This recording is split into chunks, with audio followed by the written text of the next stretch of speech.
This is going to be a fun one on Locked On NFL. Glad you guys are here for us. We're talking about 3 trades, one that's happened, one that might happen, and one that hasn't happened yet. We're going to find out about it. This is going to be a fun day. Thanks for joining us. This is Locked On NFL. It's the Locked On Podcast Network, your team every day. You are Locked On NFL, your daily NFL podcast. Part of the Locked On Podcast Network, your team every day.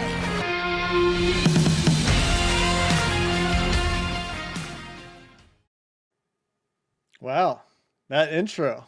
I've never watched the video. That's great. I'm Jake Liscow. He's Ryan Tracy. Welcome to the Locked On NFL podcast. As Ryan said, we have a lot going on today as at this point in time, all NFL teams are going in their respective training camps. We're going to start today with the presence of the quarterback that, as Ryan teased, has not been traded. Deshaun Watson present in Houston, working with the scout team, not doing a whole lot. I mean, what a weird situation. I have a really hard time wrapping my head around what Houston could do differently. You think it's a misstep that Deshaun's out there, Ryan. What should they be doing instead? I think, honestly, they should do the bare minimum. I don't think that he should do anything besides, the basic stretching and plyometrics. Get out there, make sure your body's loose. But I think they're taking a risk. Anybody can hurt themselves on any drop back. I mean, running with a scout team, I think, is a little bit dangerous. And at the end of the day, I think what we've seen through this whole process, even though we haven't seen settlements or any legal conclusion to this, but the bottom line is, I don't think I can picture him in a Texans uniform going forward. And so for me, if I'm the organization, the primary thing has to be about showcasing his ability now and protecting that asset that you have to get as much value for as you possibly can. I would have him in meetings and sit him down the rest of the time. Absolutely. And I think we did see some of that. It sounds like he was just kind of standing around for part of the practice, trying to keep him, the team trying to keep him safe anyway. Just such a weird situation. And I do wonder if Houston feels like they have to have him out there in some capacity with the team to stay compliant, to avoid a grievance or something like that. I'm not too familiar with what the possibilities are there, but the NFL hasn't taken any action. And I think that's noteworthy at this point. Their investigation, they say, is ongoing. I think that they're probably waiting for the legal system to make some headway or finish its process. And when we first talked about this, going back to the work from, I think it was Lindsey Jones at The Athletic, this process takes the NFL a very long time. And so I guess we shouldn't be surprised they haven't done anything, but it just puts the team and the player in this weird, awkward spot. It does. And it makes it hard to get any business done. If you're the organization to this point, and let's remember, there's a lot of new people in that organization trying to maneuver through taking this franchise forward. You got to try to maximize that return on him. And that needs to make sure that whoever might be interested, and there's a lot of rumors about who's interested where. We're going to talk about another team coming up later in the show that might be one of those teams, that you got to make sure you get the epitome. What is Deshaun Watson? I think last season showed you that he powered through without Anthony. He's an actor, sorry. Without Nuke Hopkins to help you out. Just seeing what he's able to produce, you want to leave that, I think, crystallized in the mind of the other teams. I wouldn't really allow a glimpse of anything that is subpar or in any way detract from what that gold standard is that you're trying to retrieve for your quarterback and what will be the future of your franchise. What's interesting is, coincidentally, we have a very quarterback heavy show today, and the Athletic just put out their poll. I think it is Mike Sando does a poll of coaches and NFL sources of who are the top QBs in the NFL. And the number 5 on that list, I believe he was the last guy in tier 1. He was Deshaun Watson with 26 tier 1 votes, 23 tier 2 votes, and 1 tier 3 vote, maintaining his tier 1 status. The NFL, from a football perspective, still thinks very, very highly of Deshaun Watson, which is why we continue to hear his name in trade talks, despite everything going on for him in the legal system. It's just too bad that we've got this specter hanging over him and the Texans. And really, it just needs to get resolved at this point, and then we can move forward, because as it is, everybody's in this limbo situation, and it's kind of just awkward for the player, for the team, for the league, for us talking about it. And it's a very delicate situation for everybody to navigate. It really is. And at least we know that the organization's open for business. We're going to talk about another trade here after the break in a little bit. But there's some other quarterbacks. Like you said, we're quarterback heavy. Welcome to the NFL. It's like it's the first day of training camp or something. We got to talk about some of the other guys that are there. One that isn't is Lamar Jackson. COVID-19 issue, not practicing. I think that's maybe not to be alarmist, but I think that's an issue that you're going to have to deal with that maybe sets you back a little bit, maybe a week or two. They have a pretty interesting schedule early in the season, including the Kansas City Chiefs. So I'm sure that that's a setback. I don't know how long it's going to last. Yeah, we'll find out pretty quick, right? They're not telling us the vaccination status for Lamar Jackson, which is fair. It's not the team's place to do that. And we do know that there are different regulations, different rules in place for vaccinated players and unvaccinated players. And we also know that the NFL has done generally a pretty good job, their vaccination rate blowing away the vaccination rate for the United States, for example, by magnitudes. But the NFL has also made it very clear to their players in the last week, if you don't get vaccinated, look, you're putting your team at risk. You're putting your opponents at risk. I mean, just crazy penalties if a game has to get canceled due to a COVID breakout. So we'll see what happens with Lamar. I don't know that it's any reason to panic quite yet, but never good to miss the beginning of your training camp. A couple other quarterbacks that we should talk about. At some point, Aaron Rodgers, maybe we'll talk about him in a minute, but Dak Prescott, fresh off that ankle, back in practice with the Cowboys today, apparently had to leave practice due to arm soreness. That's something that we'll have to monitor. And Joe Burrow, fully cleared, was the announcement from Zach Taylor during the Bengals media day, made his preseason debut and was a full participant in practice for the Bengals. So a couple of comeback players there making their first appearances for their respective teams. Yeah, everybody needs parts here and there, and they got to get those things. Those two guys are coming off of injuries in different directions. We'll see who can get back out there, and it's going to be interesting, I think. Is it a race? No, you have to get through. This is a marathon. Training camp is, especially if you are a player coming off a significant injury like Dak Prescott. So I'm not going to be too alarmed till we see some problems back to back in practice. Yeah, absolutely. And if it's just arm soreness, that would make sense for a guy that maybe is getting back into the swing of throwing a lot. At least it's not the ankle for Dak. And for Burrow, the interesting thing for him is he really wants to play in the preseason. He really wants to get hit. And doesn't seem like Bengals coaching or ownership is too interested in letting that happen. But that will be something to watch, as the team has been under heavy fire all offseason for their treatment or lack thereof of revamping their offensive line. Coming up next, another team that I'd say has been under some fire or scrutiny is the Green Bay Packers, and they made a lot of noise in press conferences and on the transaction wire on Wednesday. We'll talk about those coming up next. Yeah, there's parts that they need, and when they need to get them, you can be in the same boat, whether it's your car or truck. You can get that over at rockauto.com. They've been in business a very long time, 20 plus years, and they're a family business. They'll save you 30 or 50 or even 100% off of the parts that you need for your vehicle, so you can save time and money, and time might be the bigger of those. All you got to do is go check out their catalog for parts for your vehicle. They can get it out to you, explore everything, get it in your cart, and then all you got to do at rockauto.com is go, and in that box where you'll see it says, how did you hear about us? Put in Locked On. That's our code.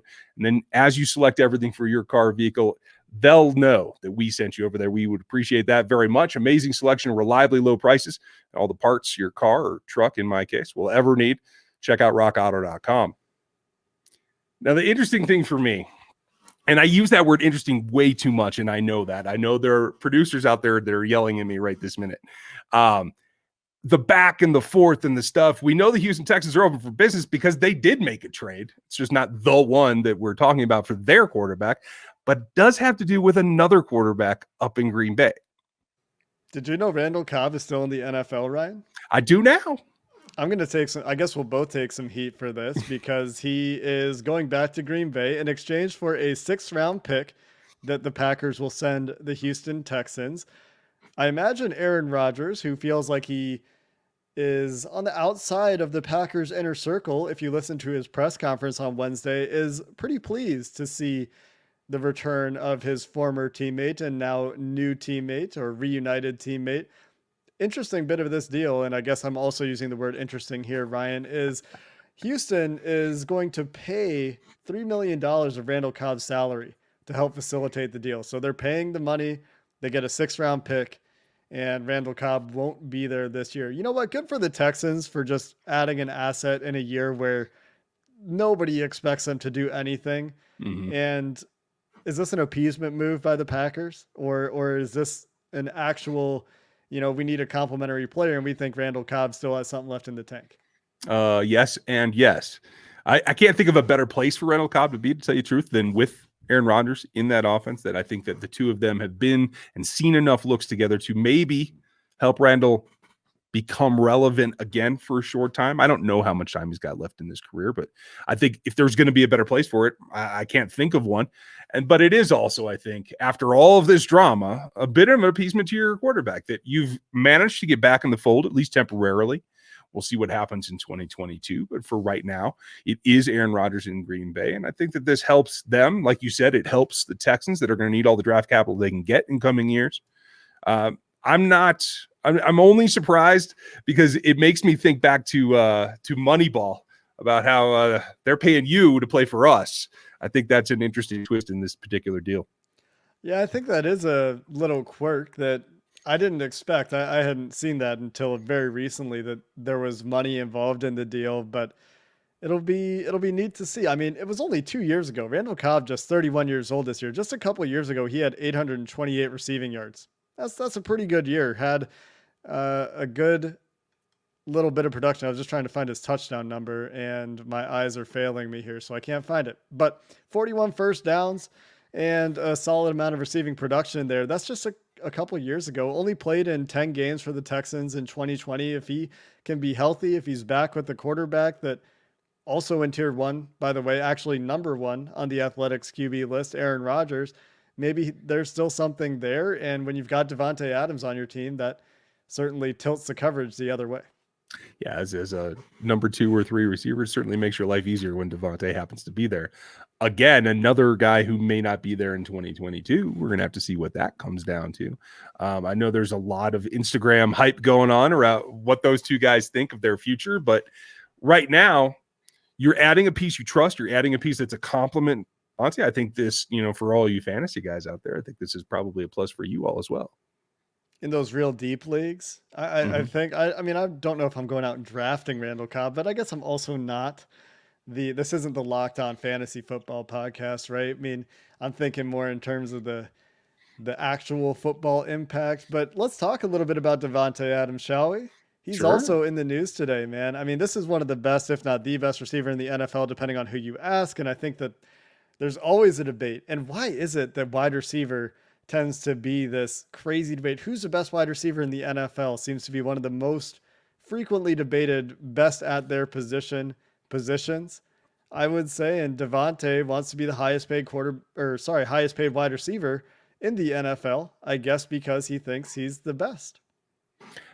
I particularly wouldn't argue with him, but I know a lot of folks will. I mean, the thing that's really, really tricky about that particular argument that we have every year is it's also dependent on the guy throwing the ball, maybe more than any other position on an NFL roster, is who's getting you the ball and how well is he doing that. And again, anything you can do to kind of put everybody on the same page, get everybody pulling in the same direction, I think that's good for everybody involved out there in Green Bay. I don't think that I'm going to bet against him anytime soon, but if I did, I think I know where I'd go. I think there's one more trade that we have to talk about when we get on the backside of this.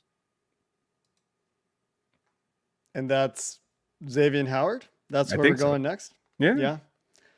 Yeah. We've covered Aaron Rodgers. We've covered Devante Adams. We've covered Randall Cobb. So let's go Xavian Howard next. And if you are interested in perhaps betting on where Xavian Howard lands, well, maybe betonline.ag will have the odds you need to make that decision. BetOnline.ag, the fastest and easiest way to bet on all your sports action. Yes, I know the NBA finals are over. We can't bet on the Suns or the Bucks anymore. And congratulations to the second Bucks team to win a championship this year. It's either Tampa or a Bucks this year, but you still got the NFL coming up in the very near future, and that's what we're very excited for. And if you're interested in betting on comeback player of the year, if you think Dak Prescott's arm soreness is going to linger and be a hindrance to his season, well, maybe you want to go in another direction. BetOnline.ag will have you covered for that as well.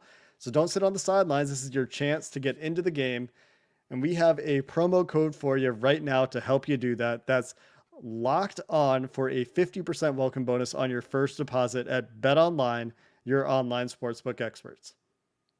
All right, Ryan. So Xavian Howard has formally requested a trade from the Miami Dolphins, one of the best cornerbacks in the NFL. We talked about him a little bit earlier this year. I don't remember when it was. It was sometime in the deadish months of the offseason when it first came up that Xavian Howard was interested in a new contract. And I remember that it was weird. Brian Flores pointed out Xavian Howard just signed a new deal. And Xavian Howard, on the other hand, feels like he's not really getting the appreciation that he feels he's due as one of those best corners in the NFL from his team. And there's a couple things here. One, there's the individual conversation around the player, but one recurring theme is something that I actually really am enjoying seeing is players advocating for themselves a little bit more, especially those that are at the very top of their craft. And Xavian Howard, along with Aaron Rodgers and Devante Adams.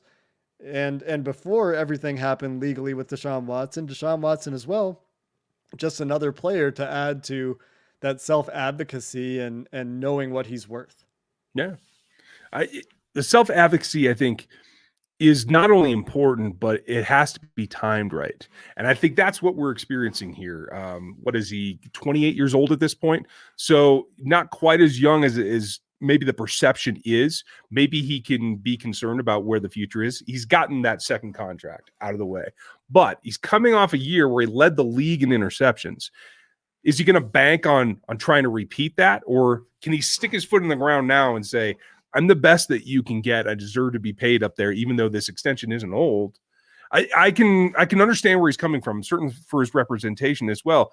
The question becomes is if you are trying to run that defense, do you want to set the precedent of a guy that just got a contract extension and kind of caving to another negotiation? Do you want to try and have the distraction? Clearly, what we see out of Miami is that he is not a distraction. He's being professional about it. He's at practice. This isn't a holdout situation yet, but I think that the overtones are, we think we deserve this, and we don't want to get into a holdout situation. We would like to be traded, please. We'll see if it happens. Yeah, and a lot of people are throwing out the Chandler Jones for Xavian Howard idea. If you Google it right now, that's going to be one of the top results you find. But Xavian Howard is, I would think, a cornerstone for Miami. And I know that Brian Flores, the defensive coach, they bring in Byron Jones to play the other side. I would imagine that he hates the idea of losing Xavian Howard. Maybe he thinks he can schematically overcome it. A lot of coaches do tend to think that my scheme can overcome. Not always the case, obviously. Players tend to win games, and they can be helped by a scheme, certainly. But when you have one of the best corners in the NFL and you're trying to put out a lockdown duo like that with the amount of money they spent on Byron Jones, this has got to be a very difficult situation for the coach. And I kind of wonder, is it worth it? So you talk about setting precedent. Yes, I mean, maybe that's dangerous, but at the same time, we have talked on this show before about how we expect the salary cap to just explode in a year or maybe 2 years, but all that new TV money is coming. So are we really going to lose one of our best players on defense for the Miami Dolphins because we don't want to pay him a couple extra $1 million a year? I mean, we know NFL teams are crazy profitable, and we know that there's more TV money coming. We know that the salary cap is set to go up a ton. The downside, yeah, there's some precedent stuff there that maybe is a little bit scary, but if you think you're going to be competitive, I mean, isn't that worth it in an AFC East that could be a little bit open? Winning smooths over everything, right? So at the end of the day, does it ruffle other feathers on the roster? Possibly. Does it set you up for having a couple other people come to you and say, listen, I'm going to need an adjustment? Possibly. But I agree with you. If I'm on that staff, there's no way that I want to see this happen. If I'm in the front office, I'm a bit more open to it, but not a whole lot. So at the end of the day, can you fix this up? I feel like this is a situation that, even though it has been formally requested to be a trade, I feel like this is something that can be fixed, that the whole body of the Miami Dolphins is going to put their effort into correcting. And maybe in the end, that's what happens. Yeah, you do draw an interesting distinction there. Like if I'm the Dolphins front office and I'm evaluating this, I'm definitely seeing what's out there. We know that a couple playoff teams, according to Ian Rappaport, have already inquired. And I guess if it's a playoff team, you're a little bit worried about the draft compensation if it is a draft pick, not being a high draft pick. But I do think the Dolphins are sort of in win now mode, right? Like they probably have some questions about their quarterback, but I imagine they feel like they are a team that's been on the upswing for the last couple of years. And I'm sure that they have to have some measure of confidence in Tua at this point in time. They did have a lot of draft ammunition. If they weren't sure, they could have made the move to go get another quarterback a la Arizona Cardinals if they really wanted to. And instead, we don't see that happen, which to me means, I think they're trying to win right now. And so delicate balance there potentially between front office and coaching in Miami. I want to pause something to you, because in some NFL circles, this rumor has been that one of the teams interested in Deshaun Watson is the Miami Dolphins. And if you're talking about trying to pull off a blockbuster like that with two very high profile players, does it become a thing where you get to the point where the front office in Miami just says, I don't think we can fix this. Let's roll up to a Xavian and try to get Deshaun for them? Do you think that's something that could come down? It's so complicated. It's so complicated. So if Deshaun Watson didn't have the legal stuff, you would have to say, okay, and what draft picks? And you would say like Xavian Howard. And I mean, very, very good player. We've seen what very, very good corners go for lately, and it's been one of the higher valued trade assets in recent history, Jalen Ramsey being the most recent example. I would imagine Jalen Ramsey would be a little bit more valuable of a trade chip than Xavian Howard, but I'm not sure how much. Definitely something tangible, but I would definitely try to do that if I were Miami, and you would have to see how many picks are involved. But in the reality we live in, with the uncertainty around Watson and what's going to come down from the NFL and what that might be inviting if the allegations turn out to be true, which I am not going to say either way because we don't really know yet, right? And so I just think that's very confounding. Let's just call it a confounding variable at this point in the equation of trying to figure out if that's a good decision for your organization. There's just so many unknowns. Would you, given the information that we have and all those caveats, would you do it? I mean, is there enough known right now to make that move if you're Miami? Now, Dolphins fans, I'm not trying to trigger you, but no, I wouldn't. Yeah. I know that there are some, and I would feel, if it did happen that way, the guy that I would feel the worst for is Tua, because I think he deserves continued support, if nothing else, if not complete faith, but at least support to progress his development. And I think that would be the toughest part. But rumors exist because somebody knows something of an opinion of someone. Every thread I think out there has a little bit of legitimacy. We're going to have to see if that comes down or not. But if it does, we will have all the information for you here on Locked On NFL. Q is going to be here tomorrow. So's Chris. Don't miss them. Check out Jake's hat. Don't miss that as well. We have a whole crew. If you're new to us on YouTube, like and sub and do all of that, as well as following us over on Spotify, iTunes, all those things. We are here 5 days a week with fresh crew on each day. This is Jake and I, and we'll be back with you next Thursday. Hope you have a good one, Jake. Thank you guys for watching, and we'll talk to you tomorrow.